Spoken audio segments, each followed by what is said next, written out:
नमस्कार। India post news Bihar Jharkhand में आपका स्वागत है। बिहार में जनता दल यूनाइटेड स्टेट की बड़ी तैयारी। 26 नवंबर को मनाया जाएगा संविधान दिवस। और क्या करने वाले हैं, जानने के लिए देखिए हमारी एक खास रिपोर्ट।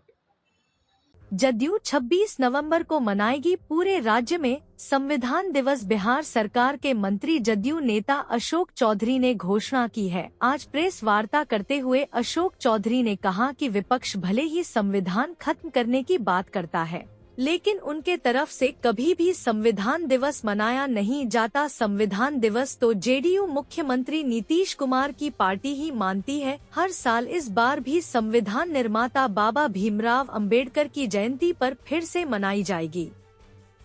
अशोक चौधरी ने अभी कहा कि कोई भी राजनीतिक दल देश में संविधान दिवस नहीं मानता है, सिर्फ जदयू की संविधान दिवस के रूप में पूरे बिहार में मनाता है। उन्होंने कहा कि संविधान के तहत हम लोगों को जो अधिकार मिला है काम करने का, इसलिए हम लोग हर साल बाबा साहब को याद करते हैं।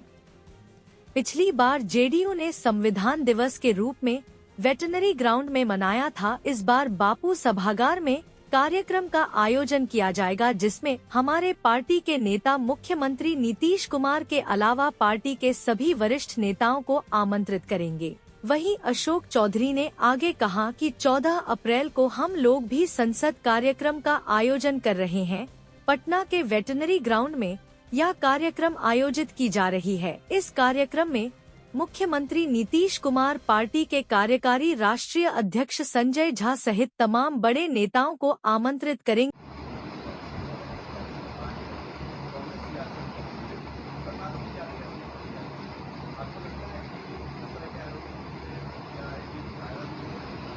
नहीं, देखिए, हर एक पॉलिटिकल पार्टी और हर एक लोग अपने समूह को एकजुट रखने का प्रयास करते हैं, जिससे कि उनकी ताकत, राजनीतिक ताकत बनी रहे। लंबे समय से सभी दलों ने, सभी लोगों ने अपना किया है। और दलितों पर अभी इधर बहुत से निर्णय, जो दलितों के निर्णय हुए हैं, राजनीतिक निर्णय, सामाजिक निर्णय, उस पर कहीं ना कहीं कुछ लोग हमेशा कुछ न कुछ पटाक्षेप करते रहते हैं। इसलिए हम समझते हैं कि ये सबसे निचले पायदान के लोग हैं। हजारों वर्ष तक इनके साथ छुआछूत हुआ है और बाबा साहब ने संविधान में अधिकार देकर इनको बराबरी का लाया। मतलब आज़ादी के बाद संविधान का जब निर्माण हुआ, उसमें उनको बराबरी का अधिकार दिया गया। उसके बाद दलित समान रूप से जीने लगे। अदरवाइज़ दलित के साथ छुआछूत, दलित के साथ कितनी प्रताड़ना हुई है, उसका इतिहास एक लंबा चौड़ा इतिहास है। इसीलिए सबसे निचले पायदान पे ये लोग हैं और इनको एकजुट करना, इनके लिए नीतियां बनवाना सरकार से, इनके लिए पॉलिसी बनाना, जिससे कि आर्थिक, सामाजिक और राजनीतिक रूप से आने वाली संतति जो है, आने वाली पीढ़ी जो है, वो सबल रहे, उसके लिए एकजुट रहना खराब की बात नहीं। ये प्रधानमंत्री जी का एक होलिस्टिक बयान है, बट उस होलिस्टिक बयान के अंदर हमारा दलितों के लिए, अति पिछड़ों का, महिलाओं का एक ग्रुप है जो हमेशा अपनी लड़ाई लड़ते रहेगा।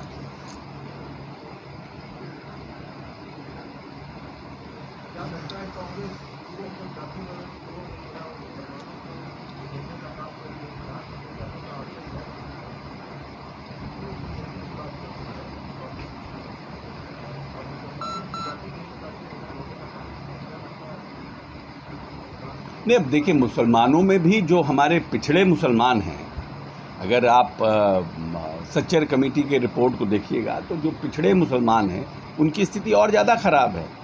तो उनके लिए और काम करने की आवश्यकता है, क्योंकि जो सरकार में लोग रहते हैं उनकी तो सबसे मुख्य उनका है पॉलिसी बनाना। पॉलिसी में जो लोग पीछे पड़े हुए हैं, हम बार बार जातीय गणना की बात क्यों करते हैं?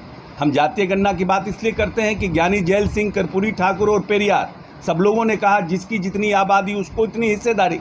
तो आज जो लोग सब्जी बेच रहे हैं, जो लोग भीख मांग रहे हैं, जो लोग, उनको जानना जरूरी है ना कि आखिर में ये कौन लोग हैं, और उनके लिए योजनाओं का निर्माण करना, उनको मुख्यधारा में लाना।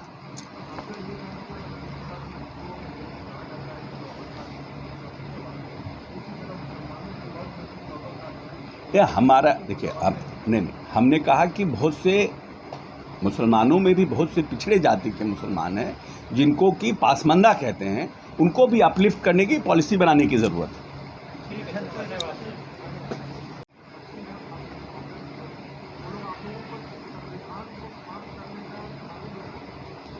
आरोप तो हर तरह के लोग हर तरह से आरोप लगाते रहते हैं और संविधान समाप्त करने, इसीलिए तो हम लोग कहाँ कोई संविधान दिवस मनाता है।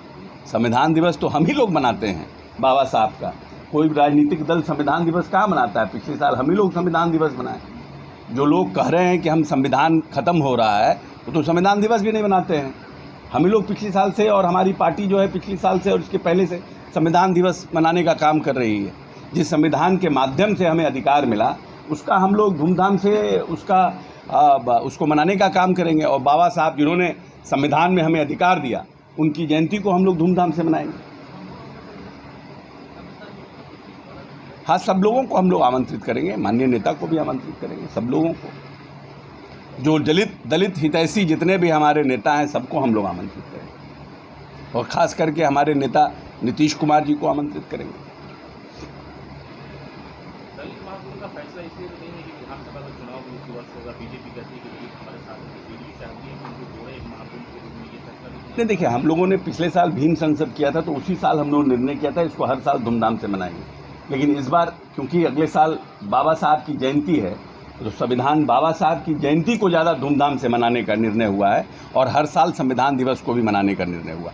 तो हम दो बहुत बड़ा कार्यक्रम करने में सक्षम नहीं हो पाएंगे, इसलिए संविधान दिवस को बापू सभागार में और दलित महाकुंभ को जो बाबा साहब की जयंती है उस दिन, उसको हम लोग या तो सब जैसा निर्णय होगा सभी लोगों से राय विचार के बाद, या तो गांधी मैदान या फिर वेटनरी में, हम लोग दोनों जगह में से किसी मैदान में करेंगे। हाँ, पूरी टीम यात्रा पर निकलेगी। सभी अनुमंडलों में हम लोग बैठक करेंगे, सभी जिलों में, जो बड़े बड़े ज़िले हैं सभी जिलों में कोशिश होगा, अनुमंडल में होगा, प्रमंडल में हम लोग मीटिंग करेंगे दलित महाकुंभ के लिए।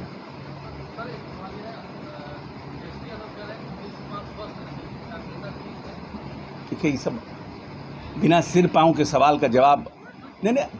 अभी ट्वीट के राजा हैं वो, तो दिल्ली कलकत्ता बम्बई कहीं भी रहते हैं ट्वीट करते हैं। उसका कितना जवाब दिया जाए उनके ट्वीट का?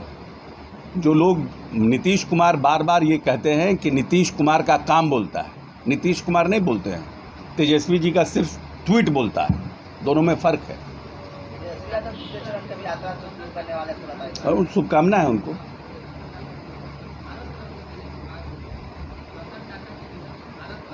नहीं, रतन टाटा जी देश की बड़े मतलब किसी पुरस्कार, किसी विभूषण से रतन टाटा मानवीय रूप से एक बड़ा व्यक्तित्व थे। देश की एक बड़ी क्षति हुई, लेकिन जो जीवन में पैदा होता है उसको जाना होता है। तो हम समझते हैं कि रतन टाटा के लिए पूरा देश मर्माहित है।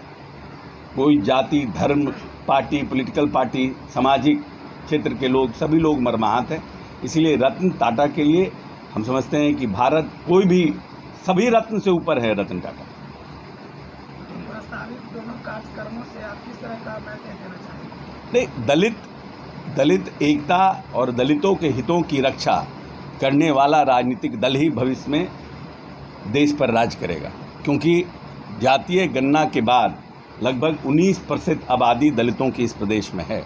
तो एकजुट रहना, वैसे राजनीतिक दल के साथ रहना जो उनके हितों की रक्षा करता है, ऐसे नेता के साथ रहना जो भविष्य में उनके आने वाली पीढ़ी, आने वाली संतति को जो आगे बढ़ाना चाहता है, राजनीतिक रूप से सबल करना चाहता है, उनके साथ एकजुट होकर राजनीतिक निर्णय करना। विकास विश्वजीत जी हैं, तालमी मरकज के हमारे अध्यक्ष हैं, बलराम चौधरी जी हैं। सब लोगों ने भीम संसद में अपनी महती भूमिका का निर्वहन किया था। तो ये सब साथी भी आज हमारे साथ हैं कि हम लोग धूमधाम से संविधान दिवस भी मनाएंगे और बड़े तौर पर एक दलित महाकुंभ का हम लोग आयोजन करेंगे बाबा साहब की जयंती के उपलक्ष्य में।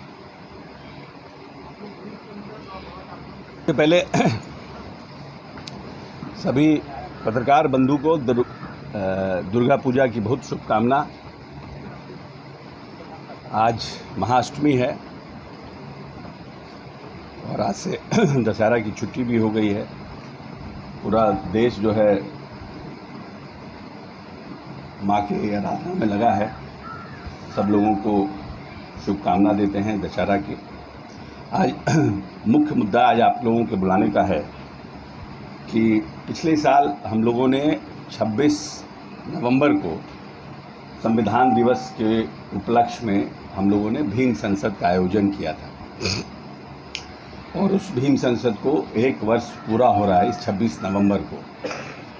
तो हम लोग 26 नवंबर को फिर से संविधान दिवस को धूमधाम से मनाएंगे और इस संविधान दिवस को हम लोग इस 26 नवंबर को बापू सभागार में मनाने का हम लोगों ने निर्णय लिया है, क्योंकि भीम संसद के कार्यक्रम को और संविधान दिवस को हम लोगों ने अपने पहले कार्यक्रम में निर्णय किया था, इसको हर साल हम लोग बहुत धूमधाम से मनाएंगे।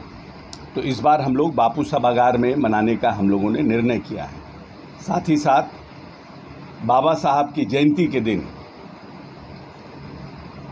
हम लोगों का 14 अप्रैल को बाबा साहब का जिस दिन जयंती है 14 अप्रैल को, उस 14 अप्रैल के उपलक्ष्य में हम लोग पूरे बिहार के जितने दलित भाई हैं सबका दलित महाकुंभ करने का निर्णय किए हैं। क्योंकि भीम संसद का कार्यक्रम 26 नवंबर को अगर हम लोग करेंगे तो वो संविधान दिवस है, लेकिन जिस तरह से हमने कहा था कि हम भीम संसद हर बार करेंगे, तो इस बार जो दलितों के जो इस प्रदेश में कार्यक्रम हुए हैं और दलितों के उत्थान के लिए जो कार्यक्रम हुए हैं उन सबको उत्साह के रूप में बनाने के लिए दलित महाकुंभ 14 अप्रैल को हम लोग करेंगे। ये जगह कहाँ होगा, या तो वो गांधी मैदान होगा या फिर जहाँ हम लोगों ने वेटनरी कॉलेज, ये इसका निर्णय अभी हम लोग सब लोग और भी हमारे जो माननीय मंत्री लोग हैं उन लोगों के साथ बैठ करके हम लोग तय करेंगे। लेकिन एक बड़ा कार्यक्रम हम लोग 14 अप्रैल को दलित महाकुंभ के नाम से करने का हम लोगों ने निर्णय लिया है। और भीम संसद में जितने लोग हम लोगों के साथी थे उन सब से हम लोगों ने बात किया है, चर्चा किया है। तो एक बार दोबारा, क्योंकि हर साल हम लोगों का करने का निर्णय था, तो इसलिए संविधान दिवस को हम लोग थोड़ा छोटे तौर पर कर रहे हैं और बाबा साहब की जयंती को दलित महाकुंभ के रूप में मनाने का हम लोगों ने निर्णय किया है। क्योंकि इन 18-19 वर्ष के कार्यकाल में माननीय नेता नीतीश कुमार ने जिस तरह से जो दबे कुचले लोग हैं उनको उभारने के लिए और उनको आगे बढ़ाने के लिए सामाजिक रूप से, राजनीतिक रूप से और आर्थिक रूप से जो कार्यक्रम प्रदेश में चलाए हैं, इसलिए हम लोग बाबा साहब ने हमें संविधान के माध्यम से हमें अधिकार दिया, तो हम संविधान दिवस मना रहे हैं। और बाबा साहब की जयंती को, जैसे हमने कहा था पिछली बार भी कि जिस तरह से हम होली और दिवाली मनाते हैं, जिस तरह हम धूमधाम से दशहरा मनाते हैं, एक ऐसा व्यक्ति है जिसने हमें समान जीवन जीने का अधिकार दिया है। इसीलिए उस दिन हम सब बिहार के जितने दलित भाई हैं सभी लोग मिल करके दलित महाकुंभ का आयोजन करेंगे और धूमधाम से बाबा साहब की जयंती को मनाने का काम करेंगे। Bureau report, India post, Bihar Jharkhand.